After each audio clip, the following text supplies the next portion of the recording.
Hey guys, before you guys watch this commentary, I forgot to put in the beginning of it that one of my nice subscribers actually made a subreddit for me. So if any of you guys are Redditors, go check it out. I'll put the link in the description. It's reddit.com/r/Lurp. It's just going to be a good community. It's fun to see what you guys want me to do. If you guys want to put community input, it's a lot easier to respond there than on my YouTube channel.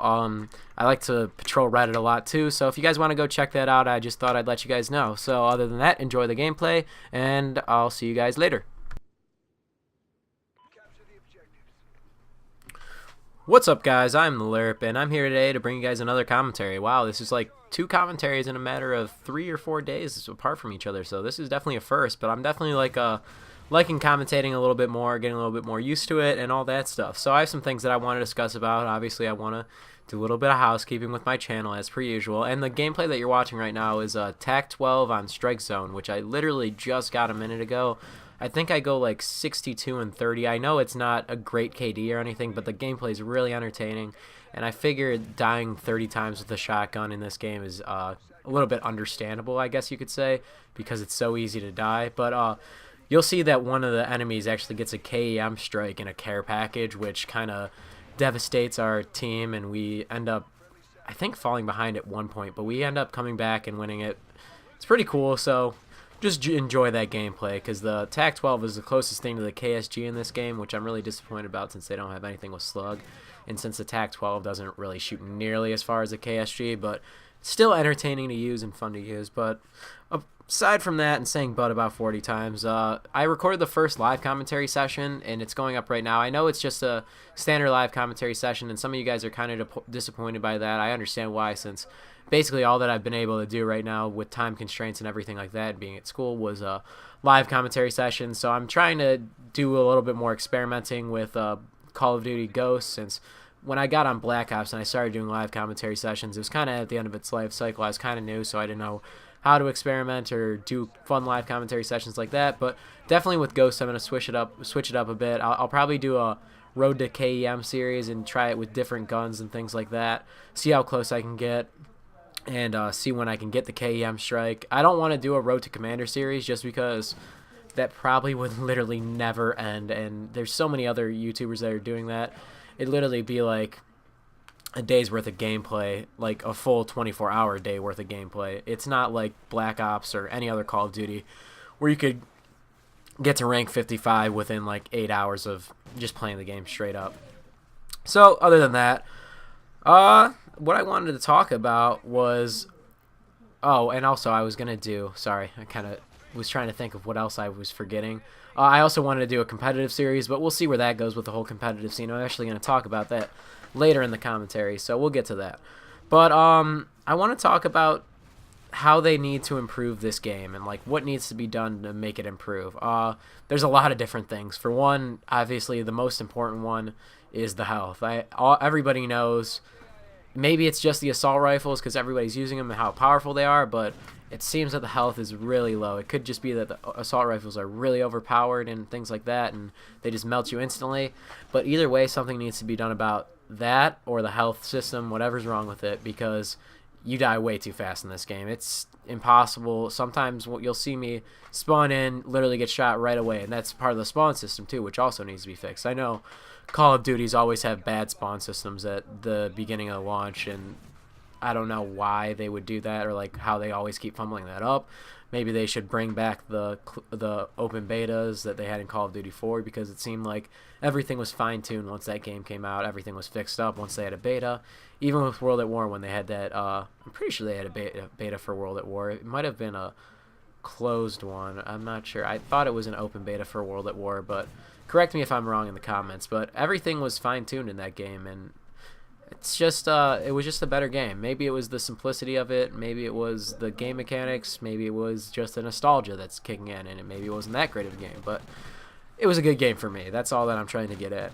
But spawning definitely needs to be improved. Either nerf the assault rifles or raise the health. And on that note, a lot of the other guns need to be buffed as well. Snipers are fine, and a couple of the SMGs are pretty okay. If they raise the health, they'd probably be a lot better. If they nerf the assault rifles, they'd probably be a lot better. But right now, even if you're getting in a close range fight with that KP7, I think it is, or any SMG, a Vector, or anything like that, if you don't have like the first 2 shots on them, chances are you're gonna die, and that's pretty ridiculous. Even in close quarters combat, when you're getting beat by 3 shots with a honey badger, even after you get the first 2 shots on them, because the guns are just so weak. It's hard to describe it. And here you see us getting KEM strike because they got it from a care package. I think that's pretty ridiculous that you can get a 25 kill streak that literally kills everyone on the map by completing a stupid field order. But hey, what are you going to do about it? I think that that's one thing that should be done to improve the game, but it's far and few that happens. But when it does, it's definitely quite annoying. So raise the health, buff almost every other gun if they don't raise the health, because nothing can compete with these assault rifles right now unless you're like a really good player. I mean, right now I usually have a 2.5, 2.6 KD, and I'm struggling right now. I have like I'm barely able to keep above a 2. I think I have like a 2.12 right now, and on release night I think it was like a 1.8, which is just god awful. But it's tough to stay alive in these situations, especially when you're getting spawn killed like I'm pretty sure I just did there. There's not a lot of things that you can do about that. But it's hard and difficult to unlock things too in this game. In the live comp session that I'm doing now, I noticed when I was on release night, because I wanted to get a little bit of a feel for the game when I was on release night, just to see how it played, how powerful guns were, and I was getting really frustrated with it. But it's also extremely difficult to unlock things. Like, it's hard to explain if you haven't played the game, but you get these unlock tokens, kind of similar to Black Ops, and everything costs an unlock token, except for some perks you can unlock at certain levels, but all guns cost unlock tokens, and there are about 6 or 7 unlock tokens a piece, maybe even more. They can go up to 10, depending on which gun you're buying. And then after that, you have to unlock your perks, you have to unlock your kill streaks, you have to unlock everything. Anything and everything you have to unlock except for certain perks.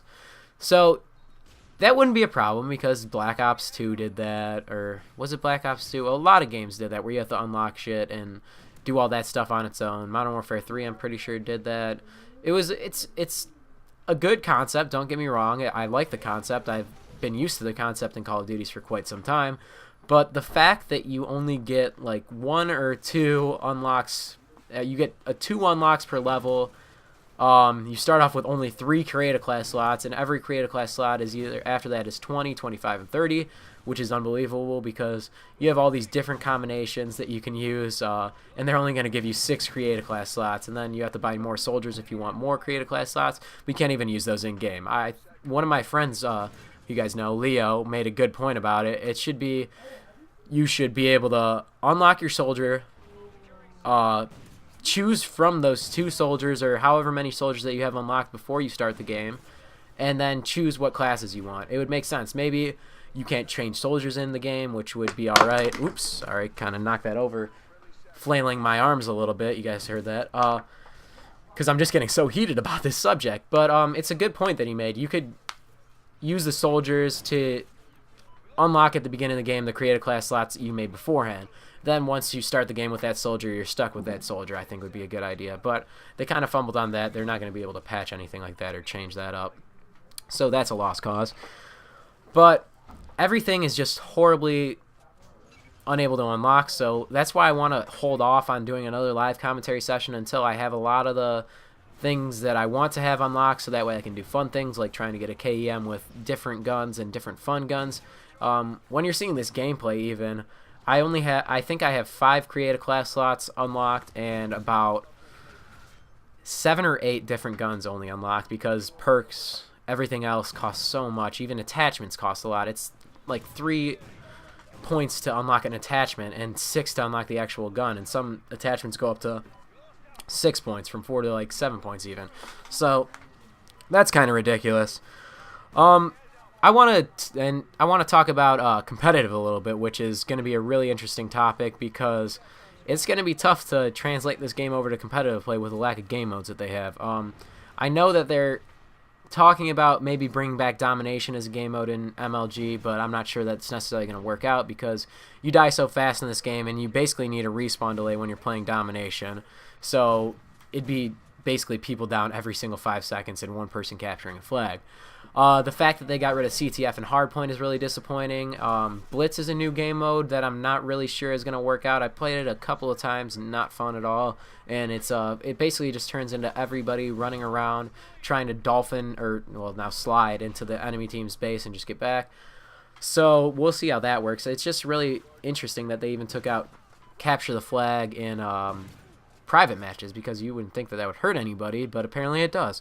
So they did that. So it's going to be different, competitive. I'm not really sure how it's going to work and what guns are going to be banned, what kill streaks, if they're going to be allowed to use them, but that's all in the works right now. So we'll see what that happens, and I'm sure Infinity Ward hopefully will listen to the competitive scene, because I love playing competitive, even though it's sometimes just for fun and I just want to play, but it's fun playing for something that matters more than a public match. So other than that, there's other little things inside the game that are kind of frustrating. Here you see me going, I think I'm on like a 10 or 11 point streak with that, which is pretty nice for a shotgun. There's little things in this game that are definitely tough. Well, not tough. What am I looking for? There's the little things also that make the game good, like I don't know, the seamless loading screen, how you don't have to see, or like it goes right into the background. That's pretty cool. I mean, it's not anything that affects the game or changes the gameplay, but there's little things that do that make it better. But then they also took like a bunch of steps back with little things as well. For example, the mute all feature's gone. When you have the scoreboard up, you can't really mute other players while in the game. At least I tried, and I don't think I was able to do it. Mute all feature is gone. Score per minute is gone. I know Infinity Ward never does score per minute, but I know they have average kills. I'm not sure. Maybe they do have average score per game in score.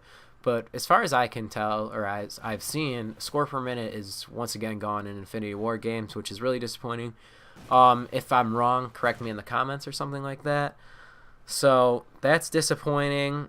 It's just really a bunch of little things that kind of get on your nerves more than the bigger things, which is weird, but kind of understandable at the same time, because there's like a saying, like you're gonna buy a car for how many cup holders it has instead of the actual performance of the car, which is true.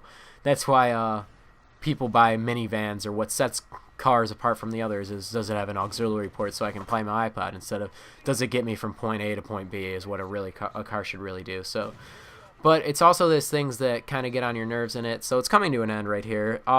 It just seems like they put a lot of attention to the new engine and the new sound engine instead of the actual gameplay, and they left out a lot of things that I think that they just overlooked maybe.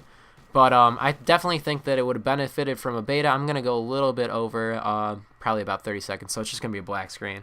Maybe I'll throw in like a triple spray in there to keep you guys entertained. I think I got a couple of those. But it definitely seems like they put too much time into the new engine instead of actually focusing on the gameplay itself and all the aspects of it and the little things.